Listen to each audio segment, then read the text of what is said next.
Hello everyone, this is Quietess of Quietess ASMR. You can call me Tess for short. For those of you who have been to my channel before, welcome back. I know it's been a very long time. And for those of you who are just now finding this channel, welcome. So, I know this may not have been the return upload you may have been hoping for, but it's been super busy and super crazy in my life for the last year, and I'll make a video on that eventually. But right now, there's something I really been looking forward to, and that is it is October. And I decided that this year I would try reading to you guys. I wanted to do an audio only first, and I have here a copy of Dracula by Bram Stoker. And I decided that I would read this for the month of October to you guys. I'm not sure yet how many chapters I'll cover, and I'm not sure if this will last all of October or not. There's some other stuff I also want to read to you guys. If you guys want to see, not only hear, but see the actual book and me turning the pages for you and getting to see that as well as hear it, then just let me know in the comments below. Okay. So let's go ahead and get started.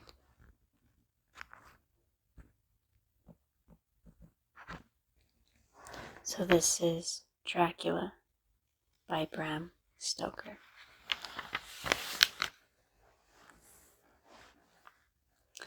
And the dedication page states, "To my dear friend Homibeg. How these papers have been placed in sequence will be made manifest in the reading of them. All needless matters have been eliminated, so that a history almost at variance with the possibilities of later-day belief may stand forth as simple fact.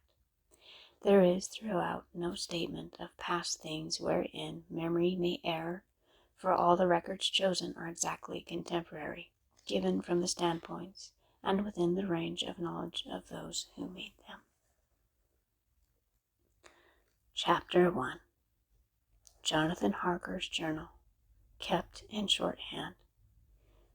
3rd of May, Bistritz. Left Munich at 8:35 p.m. on 1st May, arriving at Vienna early next morning. Should have arrived at 6:46, but train was an hour late. Budapest seems a wonderful place, from the glimpse which I got of it from the train and the little I could walk through the streets. I feared to go very far from the station, as we arrived late and would start as near the correct time as possible. The impression I had was that we were leaving the west and entering the east. The most western of splendid bridges over the Danube, which is here of noble width and depth, took us among the traditions of Turkish rule. We left in pretty good time and came after nightfall to Klausenburg. Here I stopped for the night at the Hotel Royal. I had for dinner, or rather supper, a chicken done up some way with red pepper, which was very good, but thirsty. Memo, get recipe for Mina. I asked the waiter, and he said it was called paprika Händel, and that, as it was a national dish, I should be able to get it anywhere along the Carpathians. I found my smattering of German very useful here. Indeed, I don't know how I should be able to get on without it. Having had some time at my disposal when in London, I had visited the British Museum and made search among the books and maps in the library regarding Transylvania. It had struck me that some foreknowledge of the country could hardly fail to have some importance in dealing with a nobleman of that country. I find that the district he named is in the extreme east of the country, just on the borders of 3 states, Transylvania, Moldavia, and Bukovina, in the midst of the Carpathian Mountains, one of the wildest and least known portions of Europe. I was not able to light on any map or work giving the exact locality of the Castle Dracula, as there are no maps of this country as yet to compare with our own Ordnance Survey maps. But I found that Bistritz, the post town named by Count Dracula, is a fairly well-known place. I shall enter here some of my notes, as they may refresh my memory when I talk over my travels with Mina. In the population of Transylvania there are 4 distinct nationalities: Saxons in the south, and mixed with them the Wallachs, who are the descendants of the Dacians, Magyars in the west, and Tingles in the east and north. I am going among the latter, who claim to be descended from Attila the Huns. This may be so, for when the Magyars conquered the country in the 11th century, they found the Huns settled in it. I read that every known superstition in the world is gathered into the horseshoe of the Carpathians, as if it were the center of some sort of imaginative whirlpool. If so, my stay may be very interesting. Memo: I must ask the Count all about them. I did not sleep well, though my bed was comfortable enough, for I had all sorts of queer dreams. There was a dog howling all night under my window, which may have had something to do with it, or it may have been the paprika, for I had to drink up all the water in my carafe, and was still thirsty. Towards morning I slept, and was awakened by the continuous knocking at my door, so I guess I must have been sleeping soundly then. I had for breakfast more paprika, and a sort of porridge of maize flour, which they said was mamaliga, and eggplant stuffed with forcemeat, a very excellent dish, which they called implatata. Memo: get recipe for this also.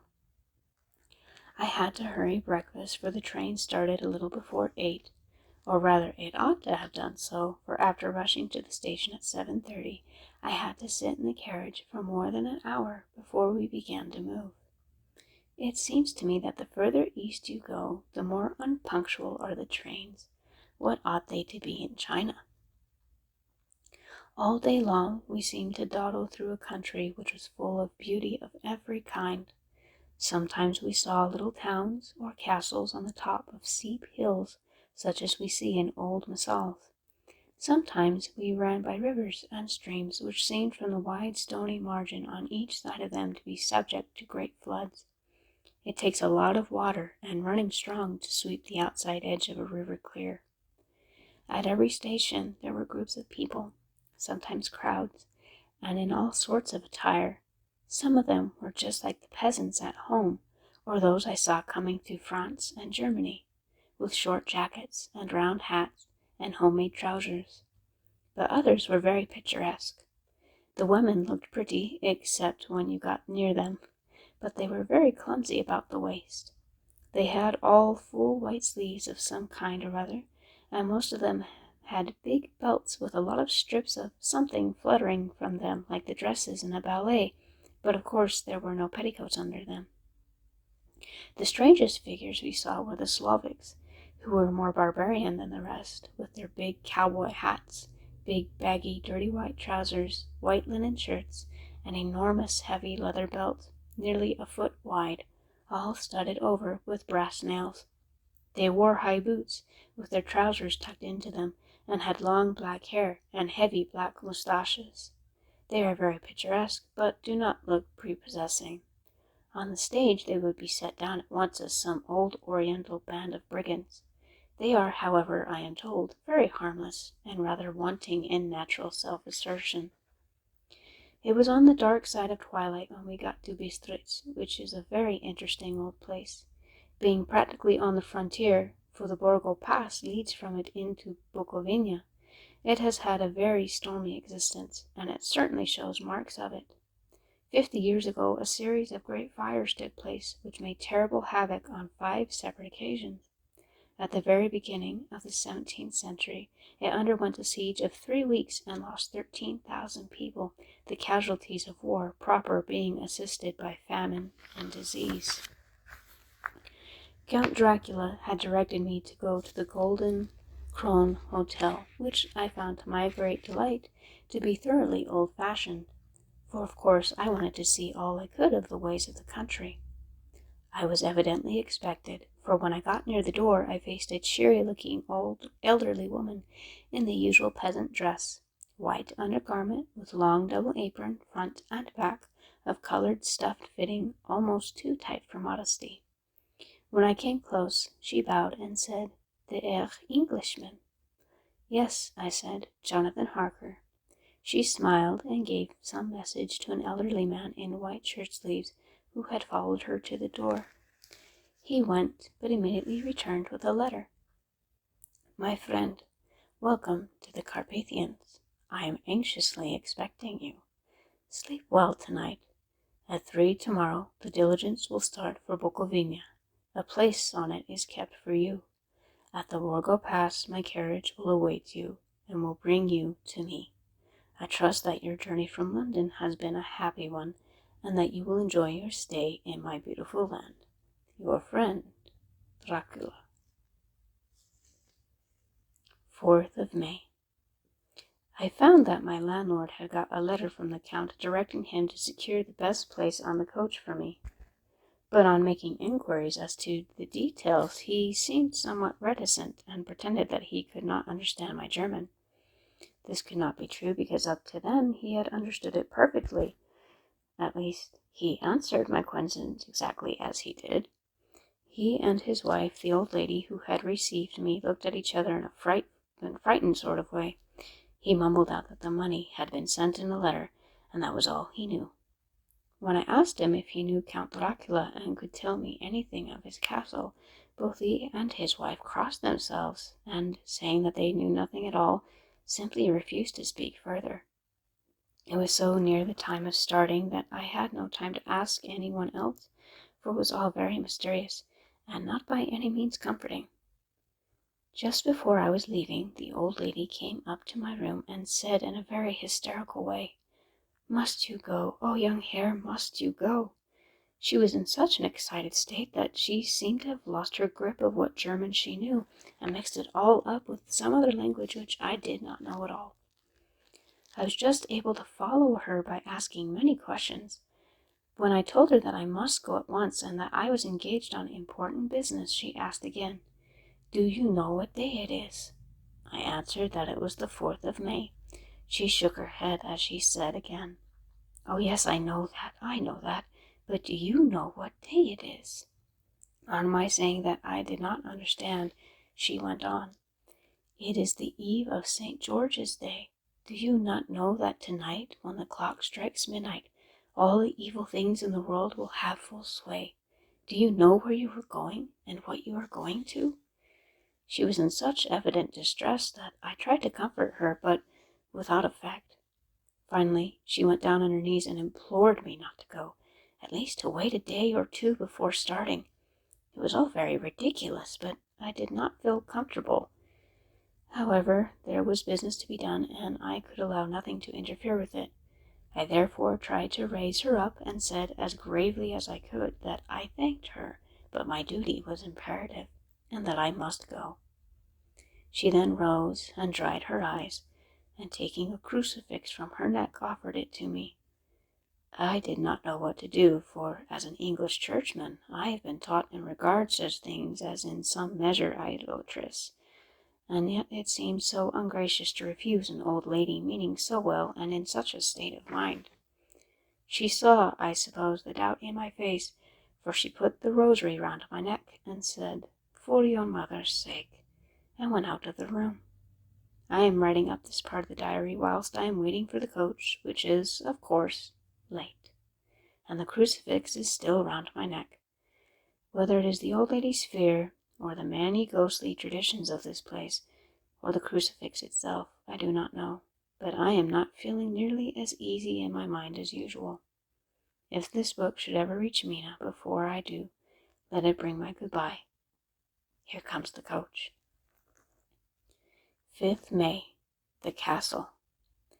The gray of the morning has passed, and the sun is high over the distant horizon, which seems jagged, whether with trees or hills I know not, for it is so far off that big things and little are mixed. I am not sleepy, and as I am not to be called till I awake, naturally I write till sleep comes. There are many odd things to put down, and lest who reads them may fancy that I dined too well before I left Bistritz, let me put down my dinner exactly. I dined on what they called robber's steak, bits of bacon, onion, and beef seasoned with red pepper and strung on sticks and roasted over the fire, in the simple style of the London cat's meat. The wine was golden midiosh, which produces a queer sting on the tongue, which is, however, not disagreeable. I had only a couple of glasses of this, and nothing else. When I got on the coach, the driver had not taken his seat, and I saw him talking with the landlady.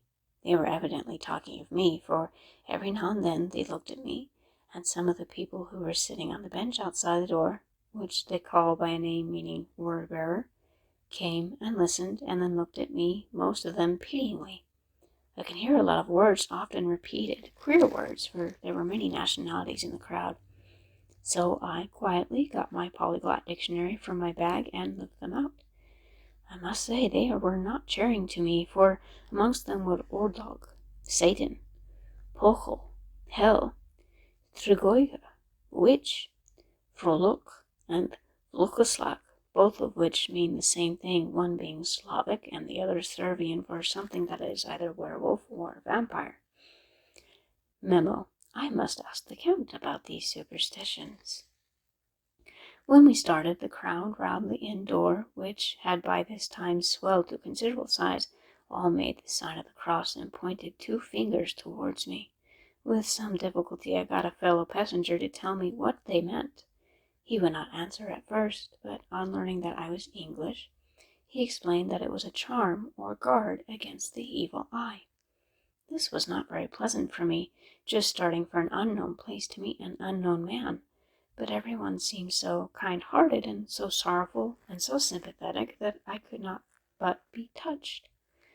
I shall never forget the last glimpse which I had of the vineyard and its crowd of picturesque figures all crossing themselves as they stood round the wide archway with its background of rich foliage of oleander and orange trees in green tubs clustered in the center of the yard.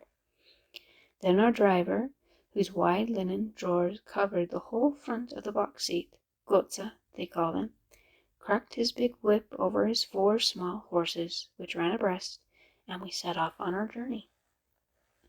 I soon lost sight and recollection of ghostly fears in the beauty of the scene as we drove along. Although I had known in the language, or rather languages, which my fellow passengers were speaking, I might not have been able to throw them off so easily.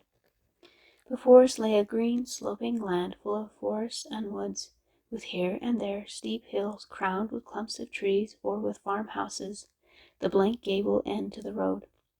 There was everywhere a bewildering mask of fruit blossom, apple, plum, pear, cherry, and as we drove by, I could see the green grass under the trees spangled with the fallen petals. In and out amongst these green hills of what they call here the Mittelland, ran the road, losing itself as it swept round the grassy curve, or was shut out by the straggling ends of pine woods, which here and there ran down the hillsides like tongues of flame. The road was rugged, but still we seemed to fly over it with a feverish haste. I could not understand then what the haste meant, but the driver was evidently bent on losing no time in reaching Borgo Prund. I was told that this road is in summertime excellent, but that it had not yet been put in order after the winter snows. In this respect it is different from the general run of roads in the Carpathians, for it is an old tradition that they are not to be kept in too good order. Of old, the hospodars would not repair them, lest the Turk should think that they were preparing to bring in foreign troops, and so hasten the war which was always really at loading point. Beyond the green swelling hills of the middle land rose mighty slopes of forest up to the lofty steeps of the Carpathians themselves.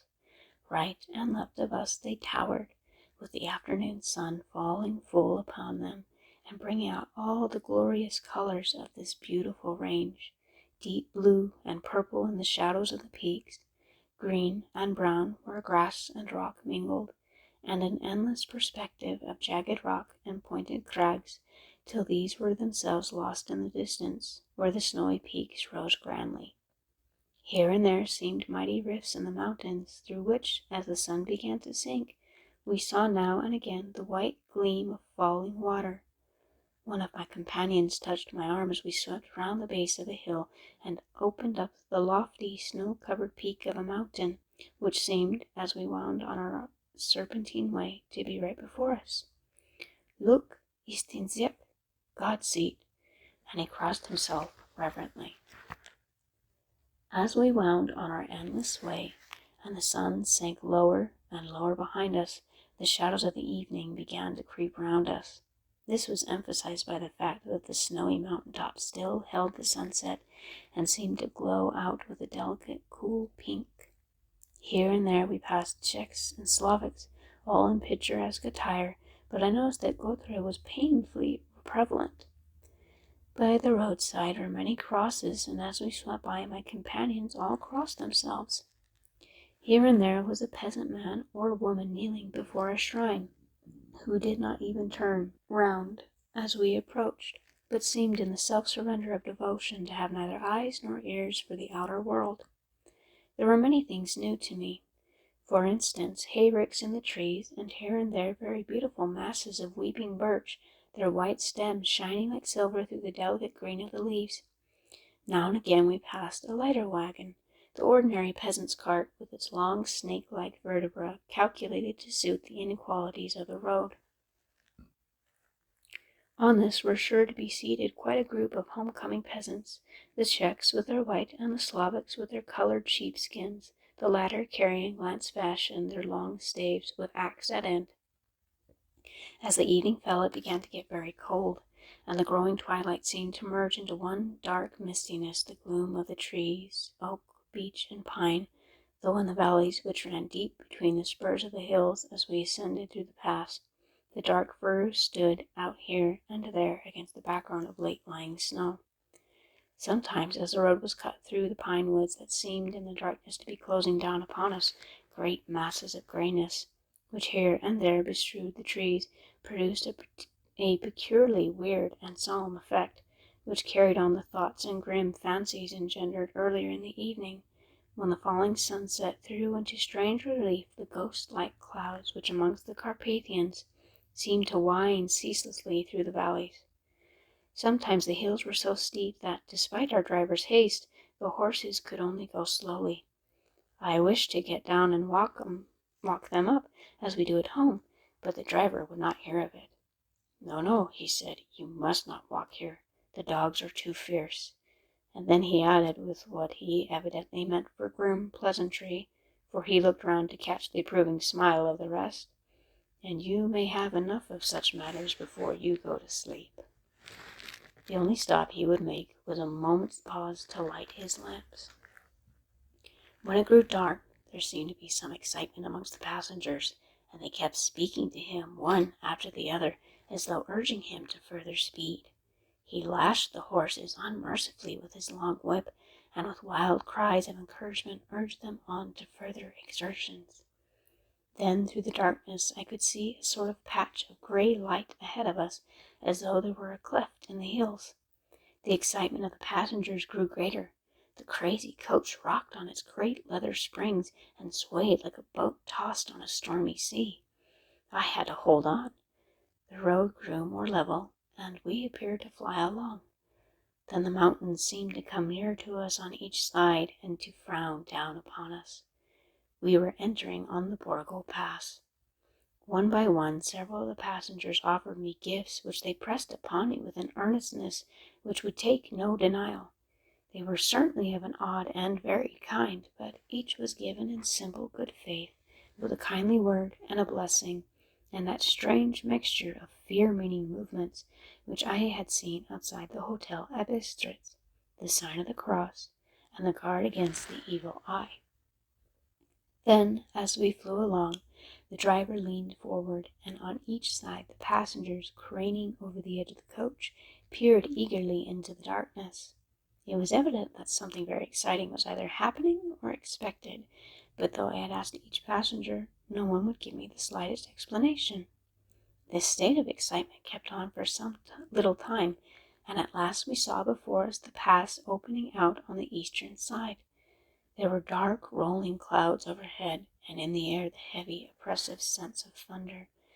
It seemed as though the mountain range had separated two atmospheres, and that now we had got into the thunderous one. I was now myself looking out for the conveyance which was to take me to the Count. Each moment I expected to see the glare of lamps through the blackness, but all was dark. The only light was the flickering rays of our own lamps, in which the steam from our hard-driven horses rose in a white cloud. We could see now the sandy road lying white before us, but there was on it no sign of a vehicle. The passengers drew back with a sigh of gladness, which seemed to mock my own disappointment. I was already thinking what I had best do when the driver, looking at his watch, said to the others something which I could hardly hear. It was spoken so quietly and so low a tone, I thought it was an hour less than the time. Then, turning to me, he said in German worse than my own, "There is no carriage here. The Herr is not expected after all. He will now come on to Bukovina and return tomorrow, or the next day. Better the next day." Whilst he was speaking, the horses began to neigh and snort and plunge wildly, so that the driver had to hold them up. Then, amongst a chorus of screams from the peasants and a universal crossing of themselves, a calash with 4 horses drove up behind us, overtook us, and drew up beside the coach. I could see from the flash of our lamps, as the rays fell on them, that the horses were coal-black and splendid animals. They were driven by a tall man with a long brown beard and great black hat, which seemed to hide his face from us. I could only see the gleam of a pair of very bright eyes, which seemed red in the lamplight. As he turned to us, he said to the driver, "You were early tonight, my friend." The man stammered in reply, "The English air was in a hurry," to which the stranger replied, "That is why I suppose you wished him to go on to Bukovina. You cannot deceive me, my friend. I know too much, and my horses are swift." As he spoke, he smiled, and the lamplight fell on a hard-looking mouth with very red lips and sharp-looking teeth as white as ivory. One of my companions whispered to another the line from Burger's Lenore, "Denn die Toten reiten schnell," for the dead travel fast. The strange driver evidently heard the words, for he looked up with a gleaming smile.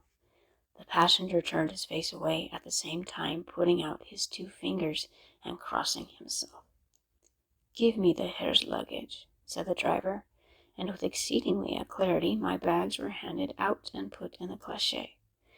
Then I descended from the side of the coach as the calash was close alongside, the driver helping me with a hand which caught my arm in a grip of steel.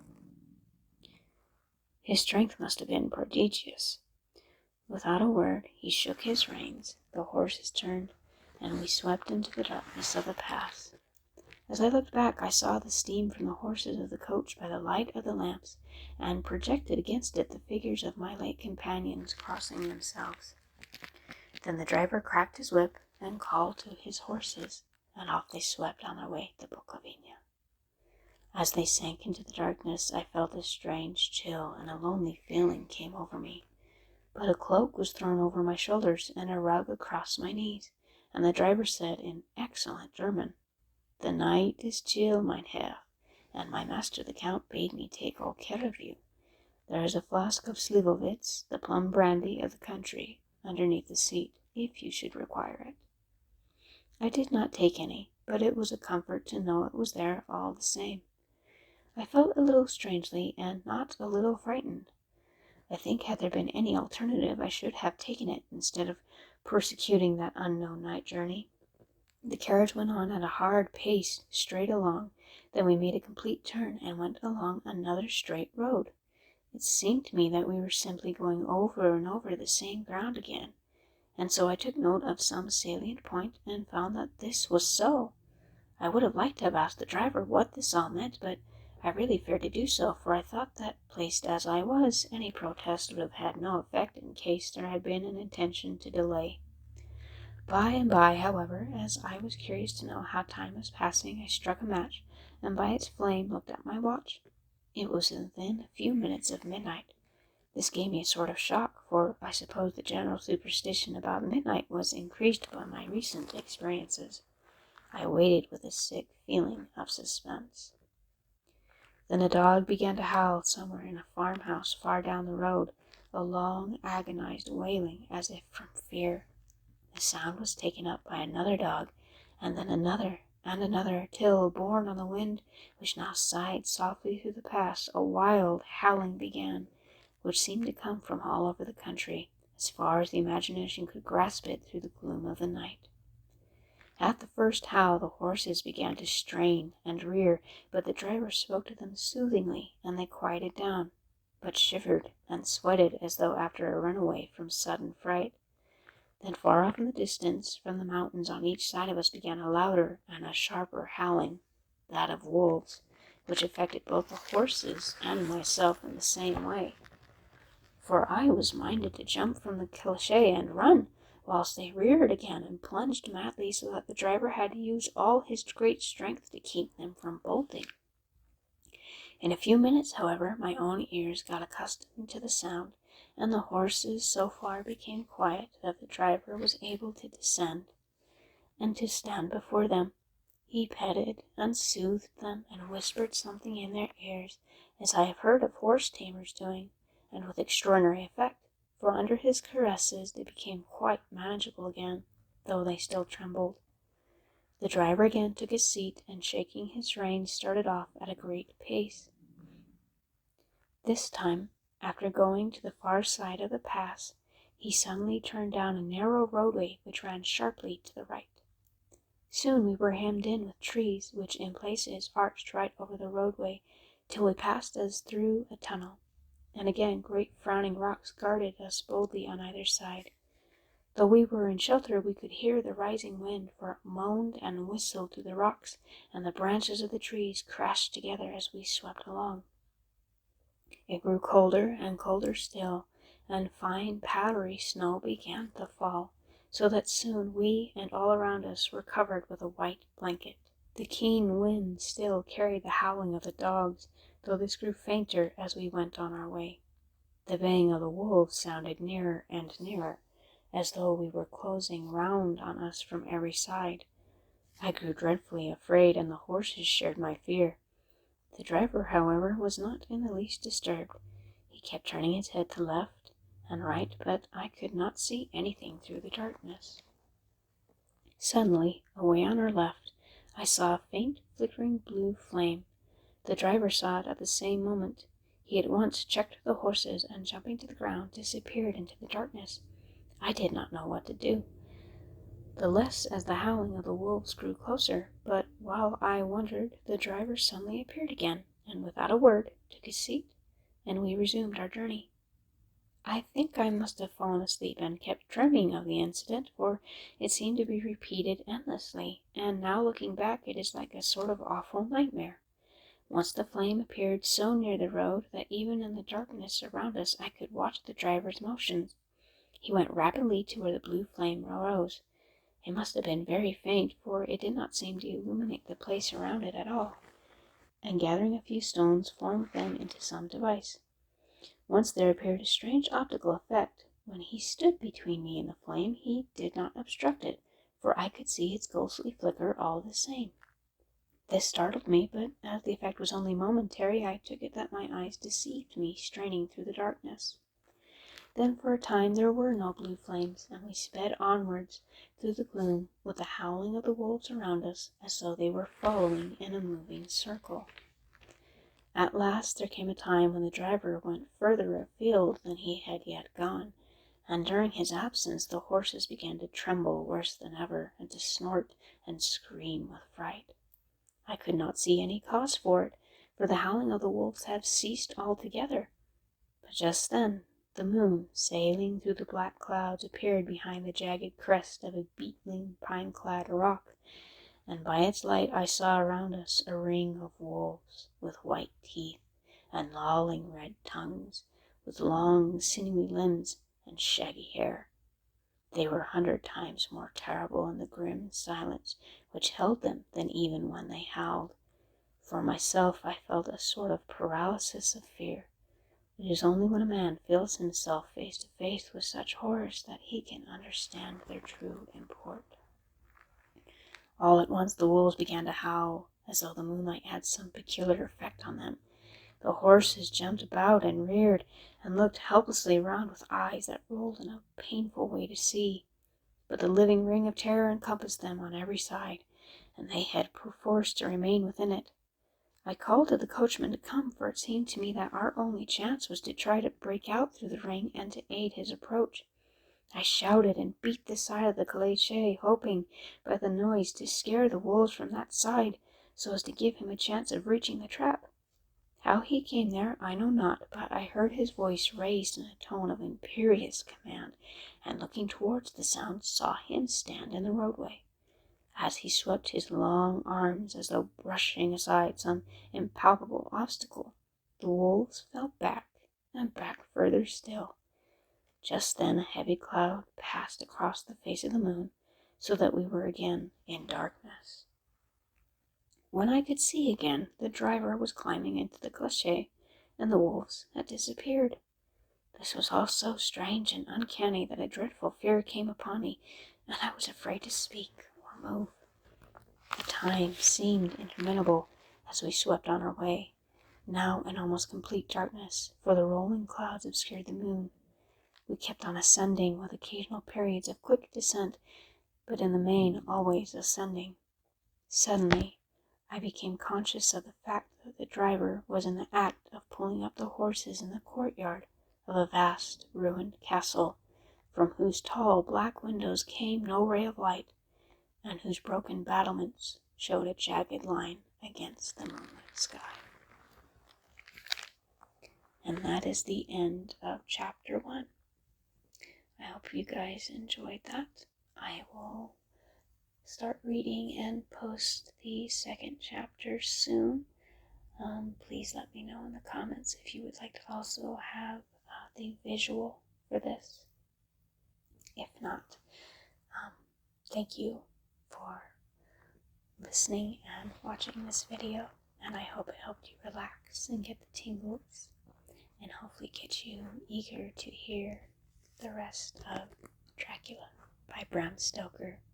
I apologize for any background noise that occurred during this video, and I hope to improve the quality when I can. Thank you guys so much for watching, and I hope to see you soon. Bye-bye.